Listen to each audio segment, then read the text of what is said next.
Assalamualaikum warahmatullahi wabarakatuh. Pada tutorial yang pertama di sini, saya akan menjelaskan bagaimana membuat suatu koneksi client server menggunakan soket pada bahasa Java. Sebelumnya saya akan menjelaskan terlebih dahulu mengenai arsitektur jaringan client server. Client server merupakan model konektivitas pada jaringan yang membedakan fungsi komputer sebagai client dan server. Arsitektur ini menempatkan sebuah komputer sebagai server yang bertugas memberikan pelayanan kepada terminal-terminal lainnya yang terhubung dalam sistem jaringan atau yang kita sebut sebagai klien. Server juga dapat bertugas untuk memberikan layanan berbagai pakai berkas, file server, printer, jalur komunikasi server komunikasi. Pada model arsitektur ini, klien tidak dapat berfungsi sebagai server, tetapi server dapat berfungsi menjadi klien atau disebut juga dengan server non-dedicated. Prinsip kerja pada arsitektur ini sangat sederhana, di mana server akan menunggu permintaan dari klien, memproses dan memberikan hasil kepada klien, sedangkan klien akan mengirimkan permintaan ke server, menunggu proses, dan melihat visualisasi hasil prosesnya. Sistem klien server ini tidak hanya diperuntukkan bagi pembangunan jaringan komputer skala luas. Sistem ini menggunakan protokol utama Transmission Protocol, Internet Protocol, atau bisa disingkat dengan TCP/IP. TCP umumnya digunakan ketika protokol lapisan aplikasi membutuhkan layanan transfer data yang bersifat reliable atau handal. Data yang dikirimkan ke sebuah koneksi TCP akan diurutkan dengan sebuah nomor urut paket.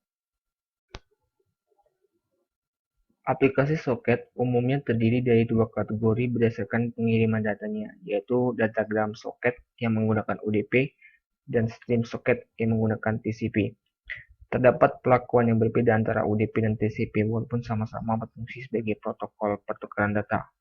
UDP tidak memerlukan proses koneksi terlebih dahulu untuk dapat mengirimkan data. Paket-paket data yang dikirimkan UDP bisa jadi melalui rute yang berbeda-beda, sehingga hasil yang diterima bisa jadi tidak berurutan. Sedangkan TCP harus memerlukan koneksi agar dapat mengirimkan paket-paket data. Di sini terdapat dua gambar, yaitu soket yang menggunakan TCP dan soket yang menggunakan UDP. Pada soket yang menggunakan UDP, semisal ada 4 data 1, data 2, data 3, data 4 dikirimkan, belum tentu pada soket penerima data yang diterima terurut juga. Bisa jadi data yang kedua terlebih dahulu diterima baru disusul dengan data yang lainnya. Namun berbeda dengan soket yang menggunakan TCP. Pada soket jenis ini, apabila data yang dikirimkan terurut, maka data yang diterima oleh soket penerima juga terurut, dimulai dari data 1, 2, 3, dan 4. TCP juga dapat menangani data yang hilang, rusak, terpecah, ataupun terduplikasi. Untuk mengimplementasikan koneksi TCP/IP, paket java.net menyediakan dua kelas, yaitu server socket dan socket. Objek bertipe server socket melambangkan soket pendengar yang menunggu permintaan sambungan dari klien, sedangkan objek bertipe socket melambangkan sisi lain dari suatu sambungan yang bisa berarti soket klien, atau bisa saja soket lain yang dibuat server untuk menangani permintaan dari klien. Dengan cara ini, server bisa membuat beberapa soket dan menangani beberapa koneksi sekaligus. Ketika server dijalankan, server mendengarkan permintaan sambungan dengan menentukan nomor port yang didengarkan. Metode accept dalam server akan menerima permintaan yang dikirimkan oleh klien. Selanjutnya, server akan mempersiapkan sambungan dengan klien. Proses mendengarkan ini akan terus dilakukan ketika server diaktifkan hingga server dihentikan dengan metode close. Klien yang ingin berkomunikasi dengan server harus mengetahui alamat internet komputer beserta nomor port di mana server tersebut mendengarkan permintaan sambungan. Alamat yang dimaksud dapat berupa alamat IP atau nama domain. Alamat dan port ini dijadikan parameter ketika klien mengirimkan permintaan sambungan ke server. Ketika sambungan berhasil, kita bisa menggunakan metode getInputStream dan getOutputStream untuk mengambil aliran input dan output dari komunikasi antar klien dan server. Model aplikasi yang menggunakan komunikasi soket dengan protokol TCP dapat dilihat pada gambar berikut. Pada sisi server, suatu soket dibentuk pada nomor 1 dan melakukan operasi listen pada nomor 2. Operasi ini pada intinya menunggu permintaan koneksi dari sisi klien, sedangkan pada sisi klien dibentuk suatu soket biasa. Pada saat soket klien Informasi alamat soket server dilewatkan sebagai argumen dan soket klien akan otomatis mencoba meminta koneksi ke soket server. Bisa dilihat pada tanda panah yang menuju ke nomor 2. Pada saat permintaan koneksi klien sampai pada server, maka server akan membuat suatu soket biasa. Soket yang ini nantinya akan berkomunikasi dengan soket pada sisi klien. Setelah itu, soket server dapat kembali melakukan listen pada nomor 4. Untuk menunggu permintaan koneksi dari sisi klien lainnya, langkah 4 ini umumnya hanya dilakukan jika aplikasi server mengimplementasikan multithreading. Setelah tercipta koneksi antara klien dan server, maka keduanya dapat saling bertukar pesan. Bisa dilihat nomor 5 yaitu write dan read. Salah satu atau keduanya kemudian dapat mengakhiri komunikasi dengan menutup soket dengan menggunakan metode close. Selanjutnya saya akan menjelaskan tutorial ini dengan membuat suatu aplikasi client server sederhana dalam bahasa Java. Di sini saya menggunakan IDE NetBeans untuk membuat codingnya. Pertama yang harus kita lakukan adalah membuat di project. Kita buat suatu project Java aplikasi. Kita beri nama tutorial client server. Finish. Setelah project terbentuk, kita buat satu package baru untuk memudahkan dalam mengenali aplikasi yang kita buat. Kita buat package client server sederhana. Di sini kemudian kita buat kelas simple server. Kita buat dua kelas di sini. Yang pertama untuk server, yang kedua untuk client. Simple client. Di sini sudah terbuat dua kelas, yang satu untuk server, yang satu untuk client. Pada dua kelas ini kita harus mengimport package yang dibutuhkan dalam aplikasi ini. Pertama kita import java.net. Ini untuk menangani soket, untuk menyediakan kelas-kelas soket. Yang kedua kita import java.io. Package ini berhubungan dengan input-output yang dibutuhkan. Setelah kita mengimport beberapa package yang dibutuhkan, kita perlu mendeklarasikan variabel-variabel yang akan digunakan dalam aplikasi ini. Di sini saya tambahkan sebuah variabel bertipe integer untuk menampung nomor port yang akan digunakan dalam aplikasi ini. Saya juga menambahkan sebuah metode main, di mana nantinya program kita akan berjalan di dalam blok ini. Di dalam blok ini kita juga perlu mendeklarasikan beberapa variabel. Di sini sebuah objek check server dibuat. Check server ini nantinya digunakan untuk menunggu apakah ada permintaan sambungan dari klien atau tidak. Kemudian saya buat dua buah variabel, string input dan string output. String input digunakan untuk menampung string yang dikirimkan dari klien, sedangkan string output menampung string yang akan dikirimkan ke klien. Di sini untuk menangani aliran data untuk data masukan atau input string, saya buat sebuah objek dari kelas BufferedReader. Kemudian untuk menangani output stream, saya buat sebuah objek dari kelas data output stream. Sedangkan untuk point dalam komunikasi, saya buat sebuah objek dari kelas socket sebagai endpoint dalam aplikasi ini. Selanjutnya kita juga perlu menambahkan sebuah variabel yang digunakan untuk menampung inputan dari keyboard yang akan dikirimkan ke klien.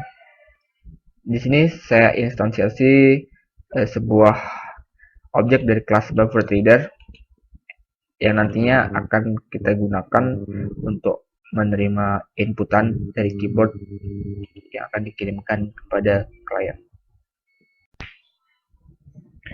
Setelah kita selesai mendeklarasikan variabel dan objek-objek yang akan kita gunakan, selanjutnya kita masuk ke bagian inti. Di sini kita akan memulai untuk menjalankan aplikasi server ini. Di dalam blok try-catch yang ada di sini, saya menginstansiasi objek server socket yang menandakan bahwa aplikasi ini berjalan. Apabila baris kode ini berhasil dieksekusi, maka pada bagian konsol akan menampilkan bahwa aplikasi server hidup. Setelah aplikasi server berhasil kita buat, langkah selanjutnya yaitu bagaimana agar aplikasi server ini bisa mendengarkan permintaan sambungan dari klien. Di sini saya menambahkan sebuah blok try-catch lagi. Pertama, saya menginstansiasi objek dari kelas socket yang menampung permintaan sambungan dari klien. Apabila permintaan sambungan itu diterima, maka ditampung dalam objek dari kelas socket, yaitu client socket. Selanjutnya, saya juga menginstansiasi input stream dan output stream. Input stream digunakan untuk menampung aliran data yang diterima dari klien, sedangkan output stream digunakan untuk menampung aliran data yang akan dikirimkan ke klien. Selanjutnya kita masuk ke bagian di mana data atau aliran data yang dikirimkan dari klien ke server maupun dari server ke klien dibaca. Di sini saya tambahkan potongan kode program dalam bentuk perulangan do while. Di dalam block threads saya menambahkan kode program untuk membaca aliran data yang dikirimkan dari klien ke server maupun dari server yang akan dikirimkan ke klien. Di sini variabel string input digunakan untuk membaca inputan yang dikirimkan dari klien ke server menggunakan input stream dengan metode readline. Pesan yang dikirimkan dari klien tadi kemudian ditampilkan ke server dengan menggunakan kode program ini. Di sini juga saya buat pengkondisian if else. Apabila pesan dikirimkan dari klien itu berupa kata-kata exit, maka program atau aplikasi server ini akan mengirimkan kata-kata exit juga ke klien. Kata-kata exit ini sebagai kunci bahwa aplikasi server ataupun aplikasi klien terhenti. Apabila kata-kata atau pesan yang dikirimkan dari klien ke server bukan kata-kata exit, maka aplikasi akan meminta server untuk memasukkan pesan yang akan dikirimkan ke klien. Di dalam while juga saya masukkan kondisi untuk membaca apakah pesan terakhir yang dikirimkan dari klien ke server itu berupa kata-kata exit. Apabila bukan, maka perulangan dapat dilakukan dan proses pembacaan aliran data dapat dilakukan kembali. Namun apabila kata-kata exit yang dikirimkan terakhir kali, maka program akan mengeksekusi di luar blok perulangan ini. Apabila program telah keluar dari blok perulangan, maka tidak ada lagi aliran data yang diterima ataupun dikirim ke klien. Maka saya menambahkan kode program ini di dalam blok try ini. Saya mencoba untuk mengakhiri objek-objek yang sudah dibuat pada proses instansiasi tadi. Dan apabila blok try catch ini dieksekusi, blok try ini dieksekusi, maka menandakan bahwa aplikasi server terhenti. Selesai dengan kelas server, sekarang kita masuk ke kelas klien. Pada dasarnya, kelas server dengan kelas klien hampir sama saja. Pertama, yang kita harus lakukan adalah mengimport package-package yang dibutuhkan, yaitu java.net dan java.io. Selanjutnya, saya akan langsung saja mengcopy paste potongan program yang sudah saya buat sebelumnya untuk kelas klien. Ini. Yang pertama yang harus kita lakukan adalah membuat variabel untuk menampung nomor port yang akan digunakan. Nomor port ini disesuaikan dengan nomor port yang ada di server, yaitu 5000 dan 5000. Kemudian pada blok main kita harus mendeklarasikan variabel dan objek-objek yang digunakan. Di sini ada objek CL dari kelas socket, kemudian untuk input stream dan output stream digunakan buffer reader dan data output stream. Kemudian untuk menangani inputan dari keyboard saya gunakan buffer reader, kelas buffer reader. Kemudian string user input ini digunakan untuk menampung pesan yang akan dikirimkan ke server, sedangkan string output digunakan untuk menampung pesan yang akan ditampilkan pada klien. Kemudian kita masuk ke blok try yang ada di sini. Pada blok try di sini digunakan untuk menginstansiasi objek-objek yang sudah kita buat di atas. Pada baris ini, disinilah permintaan sambungan dari klien ke server dilakukan. Digunakan dua parameter, yaitu alamat komputer dan nomor port yang digunakan. Alamat komputer di sini bisa diganti dengan nomor IP address ataupun